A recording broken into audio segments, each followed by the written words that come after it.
Sul Irak terdapat sebuah kampung bernama Ninawa yang penduduknya berpaling dari jalan Allah yang lurus dan malah menyembah patung dan berhala.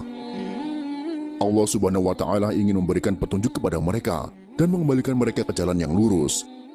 Maka Dia mengutus Nabi Yunus alaihissalam untuk mengajak mereka beriman dan meninggalkan sesembahan selain Allah Azza wa Jalla. Akan tetapi mereka menolak beriman kepada Allah dan tetap memilih menyembah patung dan berhala. Mereka lebih memilih kekafiran dan kesesatan daripada keimanan dan petunjuk. Mereka mendustakan Nabi Yunus alaihissalam, mengolok-olok dan menghinanya. Maka Nabi Yunus pun marah kepada kaumnya dan tidak berharap lagi terhadap keimanan mereka. Allah Subhanahu wa Ta'ala pun mewahyukan kepada Nabi Yunus alaihissalam untuk memberitahukan kaumnya bahwa Allah akan mengazab mereka karena sikap mereka itu setelah berlalu 3 hari. Lalu Nabi Yunus alaihissalam menyampaikan perihal azab itu kepada kaumnya dan mengancam kaumnya dengan azab Allah. Kemudian ia pergi meninggalkan mereka. Ketika itu, kaum Yunus telah mengetahui bahwa Nabi Yunus alaihissalam telah pergi meninggalkan mereka, sehingga mereka yakin azab akan turun dan bahwa Yunus adalah seorang nabi. Maka mereka segera bertaubat kepada Allah Subhanahu wa Ta'ala, kembali kepadanya dan menyesali sikap mereka. Ketika itu, kaum laki-laki, wanita dan anak-anak menangis karena takut azab menimpa mereka, dan mereka berdoa dengan suara keras kepada Allah Azza wa Jalla agar azab itu diangkat dari mereka. Saat Allah melihat jujurnya taubat mereka, maka Dia menghilangkan azab itu dari mereka, serta menjauhkannya. Allah Ta'ala berfirman,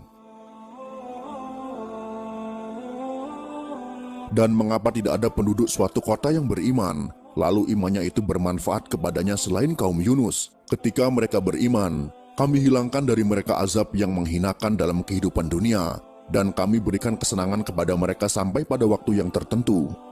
Quran Surah Yunus ayat 98.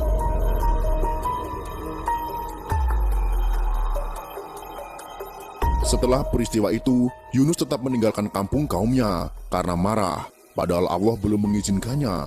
Maka Yunus pergi ke tepi laut dan menaiki kapal.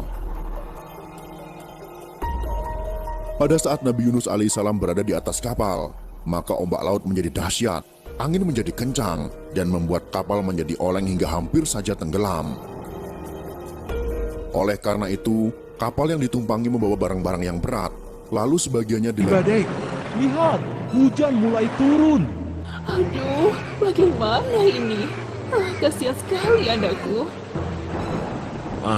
Tuan-tuan, sepertinya kita harus mengeluarkan barang-barang agar kapal tidak tenggelam. Baik, Mereka pun mengeluarkan semua lempar barang ke laut untuk dan meringankan menjatuhkan. beban kapal tersebut. Tetapi ternyata kapal itu tetap saja oleng dan hampir tenggelam. Maka para penumpangnya bermusyawarah untuk meringankan beban kapal dengan melempar seseorang ke laut.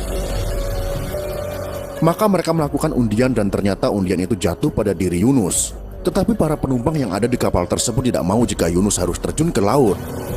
Maka undian pun diulang lagi dan ternyata jatuh kepada Yunus lagi. Hingga undian itu dilakukan sebanyak 3 kali dan hasilnya pun tetap sama. Maka Nabi Yunus alaihissalam pun bangkit dan melepas bajunya, kemudian melempar dirinya ke laut. Pada saat yang bersamaan, Allah telah mengirimkan ikan besar kepadanya. Bangkit dan melepas bajunya, kemudian melempar dirinya ke laut.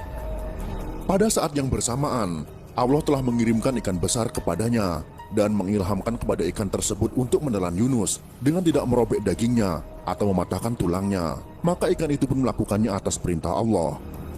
Ia menelan Nabi Yunus ke dalam perutnya tanpa mematahkan tulang dan merobek dagingnya. Dan Nabi Yunus alaihissalam pun tinggal di perut ikan itu dalam beberapa waktu dan dibawa mengarungi lautan oleh ikan itu.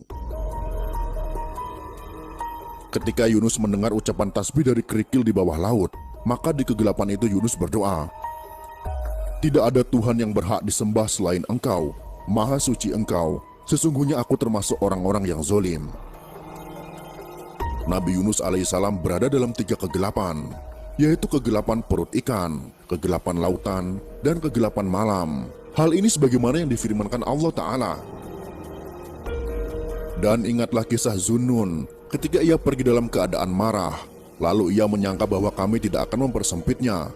Maka ia menyeru dalam keadaan yang sangat gelap, bahwa tidak ada Tuhan yang berhak disembah selain Engkau, Maha Suci Engkau. Sesungguhnya aku termasuk orang-orang yang zalim. Maka kami telah memperkenankan doanya dan menyelamatkannya daripada kedukaan, dan demikianlah kami selamatkan orang-orang yang beriman. Quran Surah Al-Anbiya ayat 87-88. Para ulama berselisih tentang berapa lama Nabi Yunus tinggal di dalam perut ikan. Menurut Qatadah 3 hari, menurut Abu Ja'far As-Siddiq 7 hari, sedangkan menurut Abu Malik 40 hari. Mujahid berkata dari Asy-Sya'bi, kemudian Allah memerintahkan ikan itu memuntahkan Yunus ke pinggir pantai. Lalu Allah tumbuhkan di sana sebuah pohon sejenis labu yang dapat menaungi Nabi Yunus alaihissalam dan menjaganya dari panas terik matahari. Allah Ta'ala berfirman, kemudian kami lemparkan dia ke daerah yang tandus, sedang ia dalam keadaan sakit, dan kami tumbuhkan untuk dia sebatang pohon dari jenis labu. Quran Surah As-Saffat ayat 145-146. Ketika Nabi Yunus alaihissalam dimuntahkan dari perut ikan, keadaannya seperti anak burung yang telanjang dan tidak berambut. Lalu Allah menumbuhkan pohon sejenis labu, di mana ia dapat berteduh dengannya dan makan darinya. Selanjutnya pohon itu kering, lalu Yunus menangis karena keringnya pohon itu. Kemudian Allah berfirman kepadanya, apakah kamu menangis karena pohon itu kering? Namun kamu tidak menangis karena 100.000 orang atau lebih yang ingin engkau binasakan. Selanjutnya Allah Subhanahu wa Ta'ala memerintahkan Nabi Yunus agar kembali kepada kaumnya dan memberitahukan mereka bahwa Allah Ta'ala telah menerima taubat mereka dan telah ridho kepada mereka.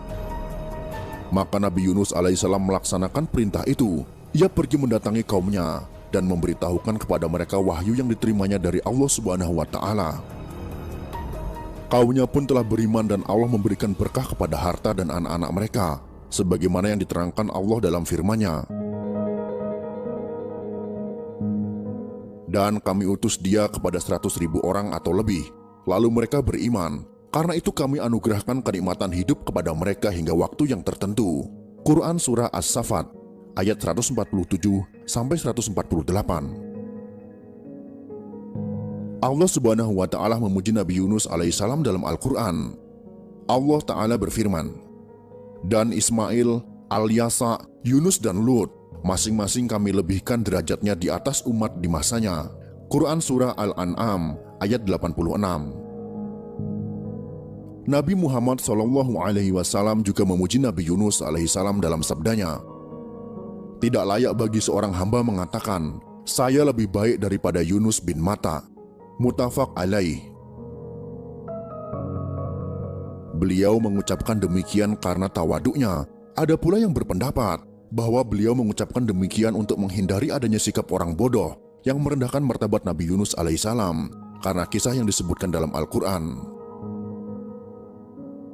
Dan tentang doa Nabi Yunus alaihissalam, Rasulullah SAW bersabda, doa Zunun ketika di perut ikan adalah, tidak ada Tuhan yang berhak disembah selain Engkau. Sesungguhnya aku termasuk orang-orang yang zalim. Sesungguhnya tidak seorang muslim pun yang berdoa dengannya dalam suatu masalah, melainkan Allah akan mengabulkan doanya. Hadis riwayat Tirmizi dan disahihkan oleh Syekh Al-Albani.